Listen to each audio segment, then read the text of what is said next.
Hello and welcome to the AI with Arun Show. If you are curious to learn how software testing has been transformed with AI and AI powered solution and automation, making quality assurance much faster, much smarter, and much more accessible to everyone, even those who do not know any coding, then this is the right show for you. Because my guest today is Deep, who is the founder and CEO of ContextQA.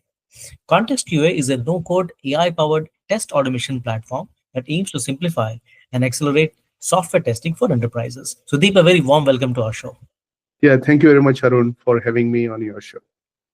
Awesome. So, Deep, talk to our viewers about how did you start ContextQA? What was the gap that you see in the product that really made you think that we should start something like this?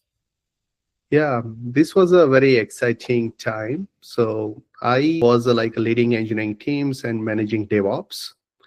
And one of the software company that I work for, we seen the big disaster happen where it was a multi-million dollar impact. But more than that, it took us like a 40 engineers spent 16 to 18 hours for entire week to solve that issue and figure it out like what was the issue. Finally, thankfully, we solved that issue. But the big thing I learned that while investigating, we learned that none of the team member has a complete context about what is happening. We talked to the business analyst, QA engineers, the developers, the business leaders, and the team has changed over the three period of time during the life cycle of the software development or that particular product, and everyone has a half context or maybe less than a half context like what the product is working on. And that was the biggest like a thing I seen in the silo teams, and it became challenging to solve that problem and then maintain over the period of time. And that was a spark moment for me is, oh, in enterprises, when everything goes well, it's good, but disaster happens when you have some gaps. And that was the context was the big gap. And that was gave me the idea that, hey, I need to build something beyond than testing or development or anything that holds the enterprise context. And that's how I started building Context QA. Wow, that explains why your product is called Context QA. So thank you. There are a lot of companies that actually talk about AI-powered automation, AI-powered testing. So how does your product differentiate itself from the others? How does it actually automate the testing, given the context that you have about the enterprise? Yes. So before we deep dive into the automated testing, we need to first understand the testing, right? And the role of testing.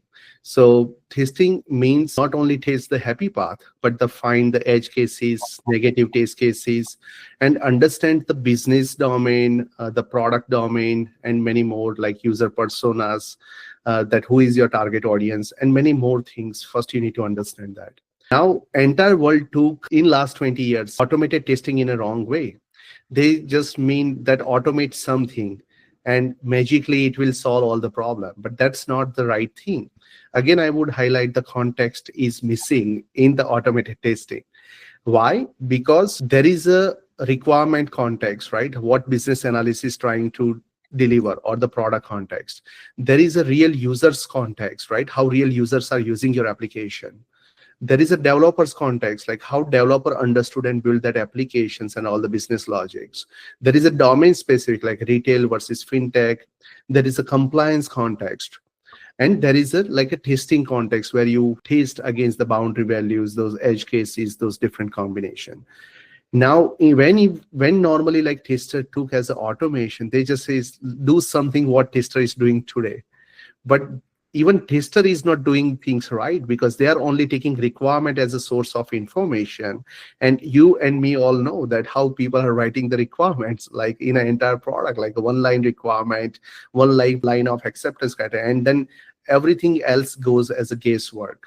So what Context QA is doing differently is learning from the different source of information, which are the live events of the any software development processes, and continuously learns from that, designs the test case, automates, performs the testing, generates the reports, compares with the baseline behavior, and finds the diff and adopts new changes or reports the bugs.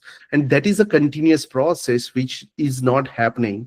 And that is the Context QA is doing differently than any other test automation framework. So Deep, let's run with an example. So let's say I'm an enterprise and I have certain specific applications. I mean, and this could be any set of applications. I'm just taking the name. So don't be unhappy, viewers, if I don't take a product of your choice. But let's say I have an Oracle product or an SAP product as a key ERP. I have a Salesforce as my CRM and a couple of other boundary applications that I'm using. Mhm. And I want to have a new enhancement for a new kind of a go-to-market strategy that I have with my customers. And of course, my business will write the requirements. Software developers will build it or configure it. The product maybe, as may be the case, testers will come and test the boundaries. So, given this situation, how does the product come in? How does it understand the context behind all of these different processes that are managed by these multiple applications, and then automate the whole testing process? Yes. So ContextQA has a capability to take any source of information you have in the first place. So you would connect ContextQA with your documentation, or if you have a demo videos of your existing product, which is Oracle or your internal applications, you will just upload any document you have. Along with that, it can connect with the additional source of information such as Jira, the Confluence, where it pulled the existing user stories or your requirement. That starts as a learning or knowledge, like creating the knowledge base about your application, like what is your application. If there are any missing information or AI has a confusion, AI will ask you the question. So in this case, AI will not assume anything. AI will go through that process, ask you that, hey, what is missing? But on top of that, it will connect with your GitHub source code, or it will connect with your production logs, any APM tool you are using. Whether you are using any product analytics tool, it will connect with that as well, and any mockups. So basically, it connects with all the sources. So it will take any ready-to-use information available as of today to build the knowledge base, and it behaves like setting up the ground stage. Once AI gets that, learns about your application, then AI agents goes to those application and crawls through that application and tries to understand even further by visually seeing that. So there are different types of AI models that tries to understand by looking at your screen and following that different user journeys.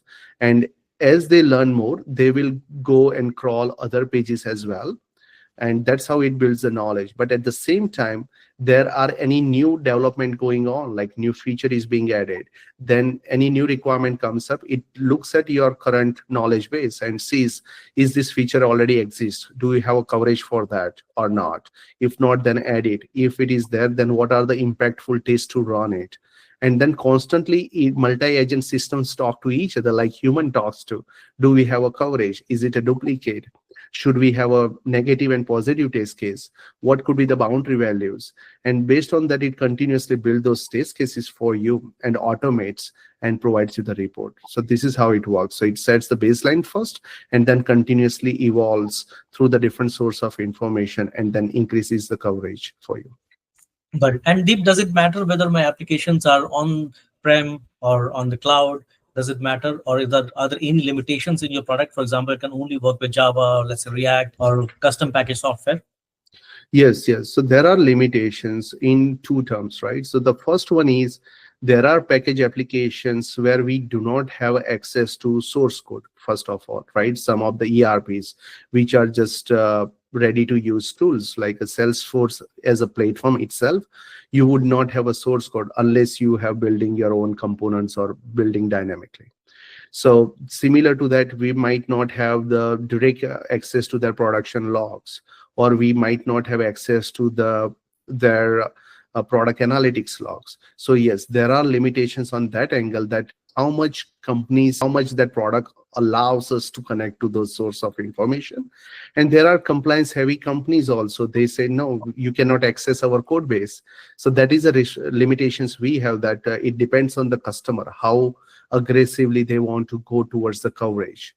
But basically, as a tool provider, we can say that we need more source of information to have the maximum coverage of your product. That is number one.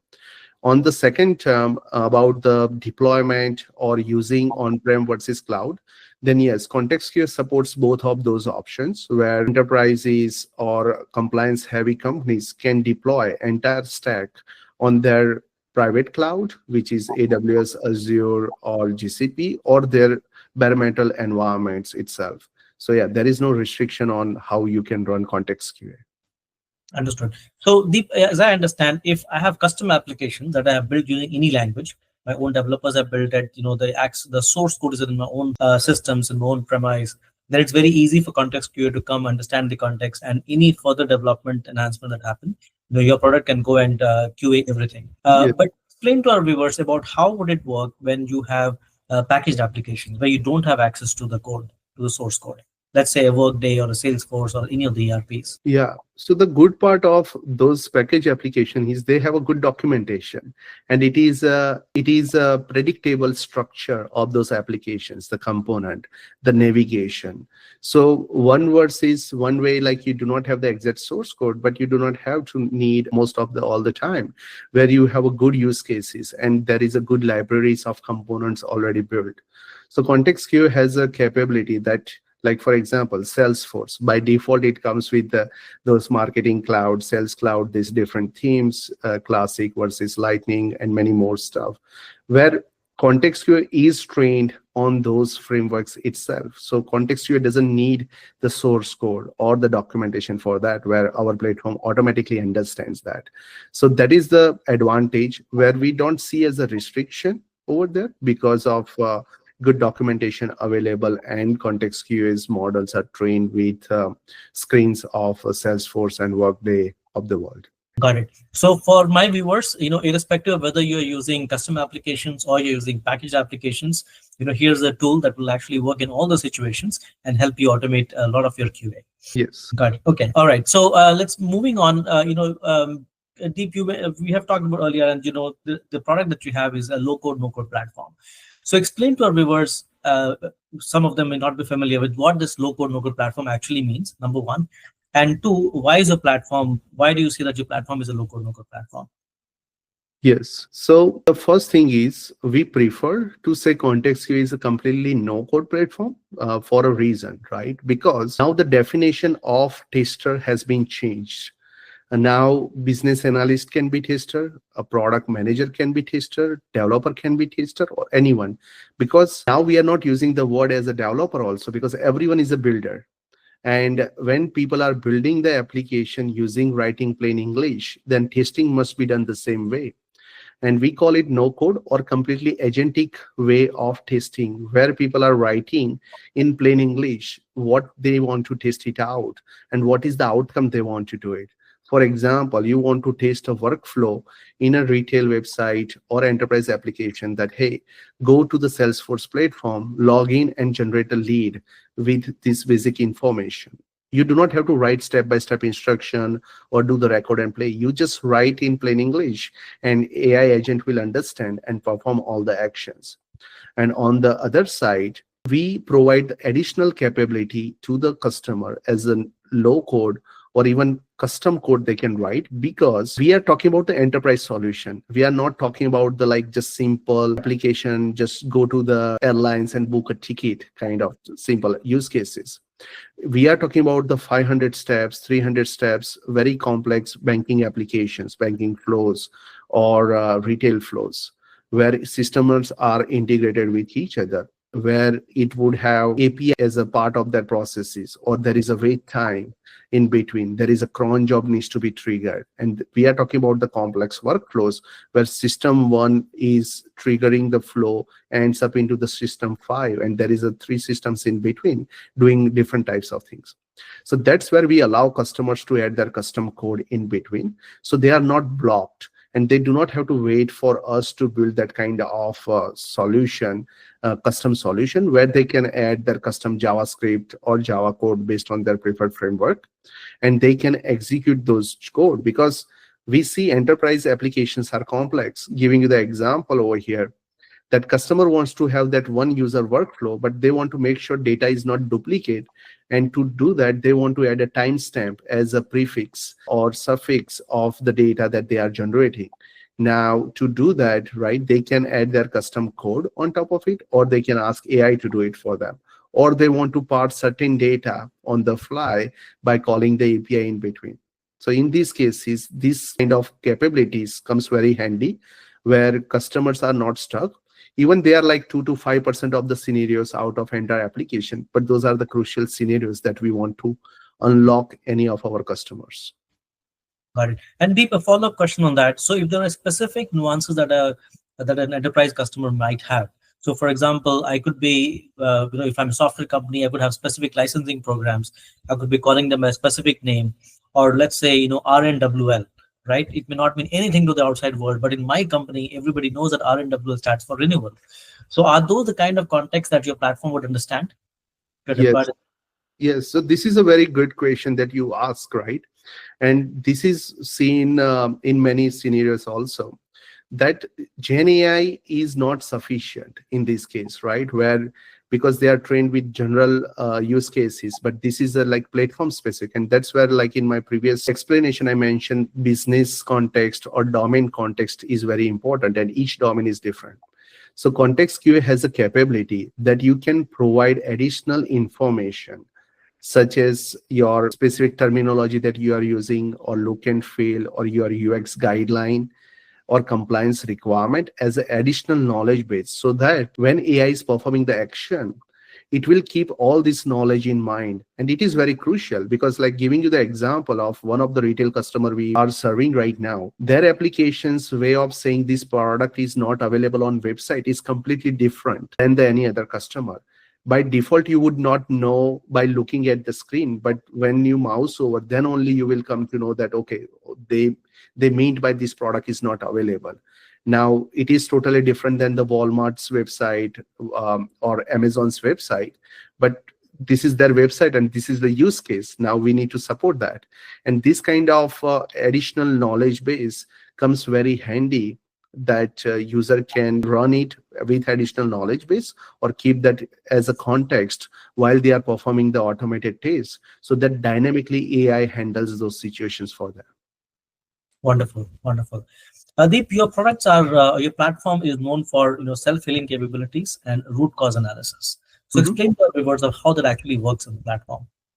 Yeah, no, this is a good question, because in the software testing world, every customer or every tool provider has a different definition of auto healing, right?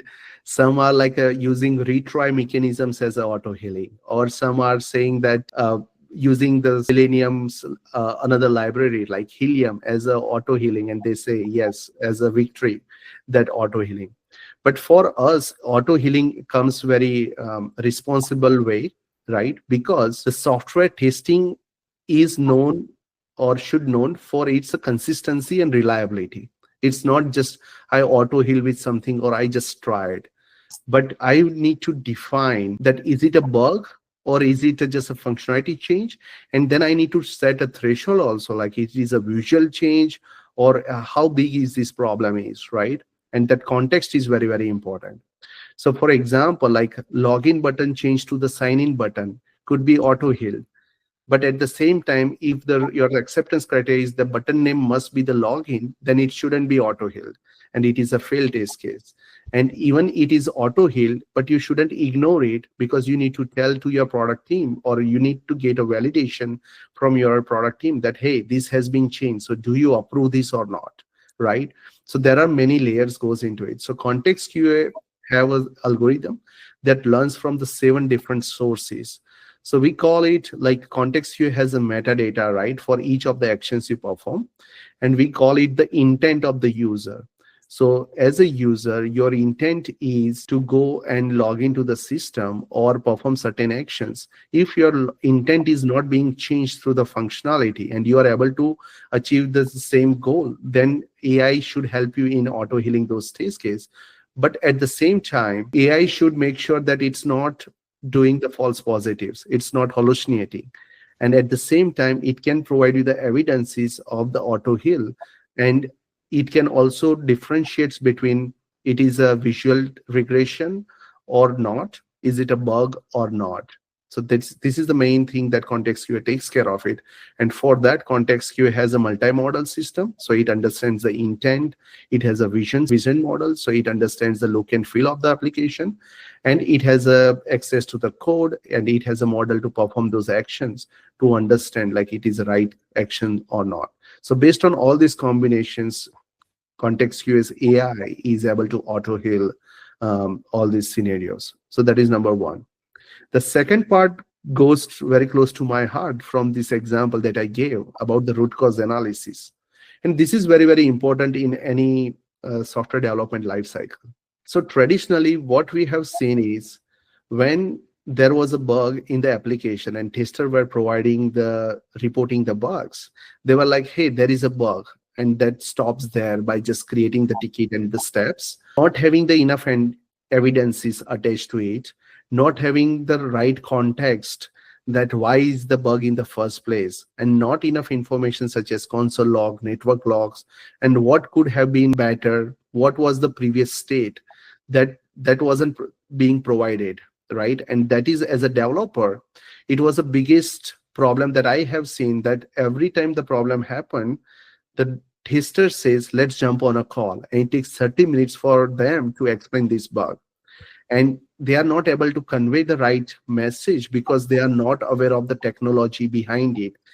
They are saying this button is broken, but because of there is a API, and that might be the reason for that, or there might be the database connection to that. So again, there is a context missing when they are reporting this bug. So when we report that it's root cause analysis, like we take all this information as a context into the account, find it out like why it is the bug, what was the intent, what are the logs, what are the network traffic, and take all the information into account and provide the summarized way to the developer and report directly to Jira or any test management tool or the bug reporting tool, so that developer do not have to go through the entire stack, and they can just understand like, okay, what it is. They have the video, they know what it is, and the analysis. So they have already an analysis with them, so that helps them to understand and fix faster. And now we went one step ahead. If they are using any coding agent, then they can feed that context to their coding agent, and then AI will generate the code fixes suggestions for them as well based on this detailed context. So that's how it is very important to have a root cause analysis with the full context. Wow, that was brilliant. The way you explained both of these contexts and the way you are actually using it and how you're differentiating it from other products available in the market. That's brilliant. Wonderful. Deep, so you are implemented it at so many of your customers. What are your customers telling you, and more importantly, how have they benefited from the solution? Yes. So the most thing, like initially when I built this automation, I thought customer would love how the automation works. But now after like working, what we learned is customer loves more about the test design, that how good we are doing. Because automation is not a rocket science anymore. Obviously at a scale, the infrastructure automation is important, but the more importantly, how well any tool can understand your application is very fascinating. And the areas that they haven't thought of that could provide them the more insights is very, very important. So one of those things is the product analytics and production logs are becoming even more advanced and more helpful to the industry or the users, as I like specifically engineering leaders, where they relied on the product managers and product teams to understand, summarize, and tell to the engineering teams. And that cadence were not happening that frequently. Now ContextQA understand that logs, that product analytics information, and provides that insights to the like customers. They are like, wow, this is not only solving the engineering problem, but this could be a marketing funnel, or this could be the adoption funnel. So they are saying it, this is a broken piece, is that we had an idea, just we didn't know how someone could solve this problem. And that's how they are saying, oh, it's very fascinating. Wow, that's brilliant.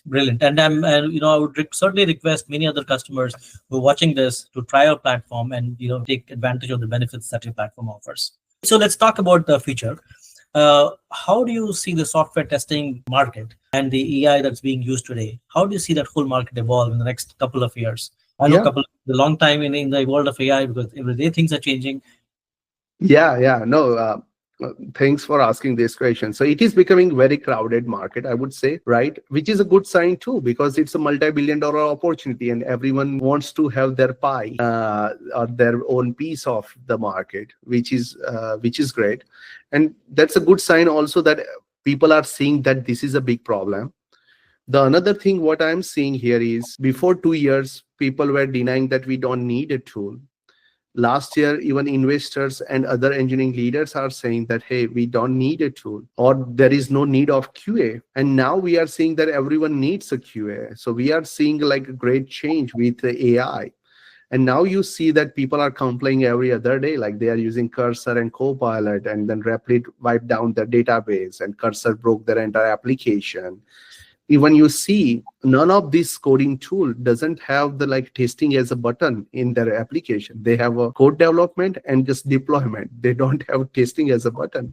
So you see, there is a huge demand that people have ignored the quality in the first place. And now, because our engineering teams are moving 10x, 20x faster using these tools, the demand is so high. So we are seeing great demand. And there are lots of tools out there in the market. I cannot comment on any one of those, but there are like teams, they are following different directions. There are like competitors, they are following what QA does today. Our focus is more towards what engineering teams are doing, what the developers are doing, what are the builders are doing, and how to match the speed of development, which is 10x, 20x of the development speed, and how to deliver the outcome to the customer. So that is our founding principle. We are not chasing the number of test cases that we are generating. We are not chasing the scripts or which framework the scripts are being generated. Our goal is the outcome for the engineering leaders. How you can reduce your maximum production leakage, the bugs, in a shortest duration of time. That is the only KPI that we have. And the second KPI is how efficient we can make your engineering team in releasing the software, so you can rely on deterministic testing every time. Those are very good KPIs, and as long as testing leaders, engineering leaders measure them with the help of your tool, I'm sure they'll be more successful. Mhm. Deep, what can you share with our viewers about the roadmap that you have for your product? Yes. So ContextQA has a very wide roadmap. Obviously, we have agentic AI for web application, mobile application, and API testing.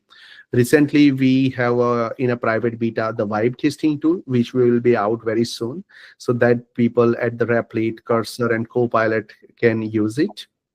On top of that, we are building Agentos, where agentic AI testing. So you can test your AI models itself, because that is becoming the integral part of any new software being developed. So you need to maintain the quality, accuracy, and consistency of those AI models as well. The further down road, we have datas. So data testing is also very crucial component in this entire stack. That is very crucial. And more advanced we are building is the security testing. So and these are the main components of any applications that you can look at it, right? Where you have web application, mobile application, which is great, but then you go further down the road, you need to make sure your agents which are supporting your backend also are working perfectly fine or not. At the same time, the data quality is great or not, and are there any discrepancies or are there or not. And on top of that, you need to make sure they are secure, because any vulnerability at the security level, even you move faster, it can ruin your entire business, right? And you need to have that full control over all these areas. So that is the direction we are going forward. Yeah, wonderful. So as I understand, your product platform will have the ability at some time in the future to be the 100% fully covered solution, be it whatever channel the user chooses to. For example, it could be web, it could be the mobile, whether it's AI, whether it's data, whether it's security. So you'll be like a full house for everything. Cover Yes, everything. yes. So we want to be a GitLab or such tool that when they talk about the quality or the validation, context QA is always there. And yes, so yeah, so that's how we want to portray context QA in the future. Wonderful, wonderful, wonderful, and good luck with all of that. You guys are doing great, and good luck with that. Pradeep will now move on to the final segment of our show, which is the rapid fire round. Perfect. All Ready? right, just ready? All right. So here's my first question to you. One AI ML trend you believe is overhyped in testing automation. Yes. So I see any Tom, Dick, and Harry now coming to the social media and even engineering leaders. I have seen that they are using ChatGPT to write test cases. Is like what, right? And you kept the bar that low for your application. So that is surprising me. And I see lots of engineering talk in these conferences, and when I talk about that, like personally, and they're like, yeah, we are using ChatGPT to generate test cases. And I was like, no, that's not sufficient. It's just making you happy that it is doing 10 times faster, but what is the quality? There is a bar too low. So yeah, that makes me thinking. Yeah. Yeah. Yeah, and and my only opinion for those people would be come and look at your show, because it's not just giving it as some context, but here's my requirement, go create test cases out of it. But like you said, right, it's understanding all the different 7 different sources that you have, and Mhm. then understanding the context. Correct. Yeah. Yeah, yeah. Okay. The next one that I have for you, a misconception about no-code AI test automation that you wish you could dispel. Yes. So the goal of test automation or any tool out there in the world is not 100% automation, right? And it shouldn't be treated as a boolean, but it is seen as what is your problem? Is it something can be done 60%, 70%, or even 50%, cut down your time, the ROI that you can get or not, right? And can you have the blend of both, right? Whatever the practice you are having right now using the tool or not, because the goal over here is to go to the next level. And if you are as an engineering leader waiting for the perfection, then you are just left behind, right? You need to adopt the whatever the best tool out there in the market based on your like a team, the budget and everything, and leverage it and get to the like 50%, 60% productivity, efficiency, and so forth. And then the technology gonna get mature over the time, but don't wait for the perfection. Yeah. And that's the people have the misconception that, hey, if we are choosing low code, no code, we want to achieve 100%. Yeah. Yeah, yeah. No, that's very good feedback and recommendation. Right. The third one, the one feature of Context QA that was the hardest to get right. Yes, so these production insights are the hardest because there are like customers who have millions of sessions.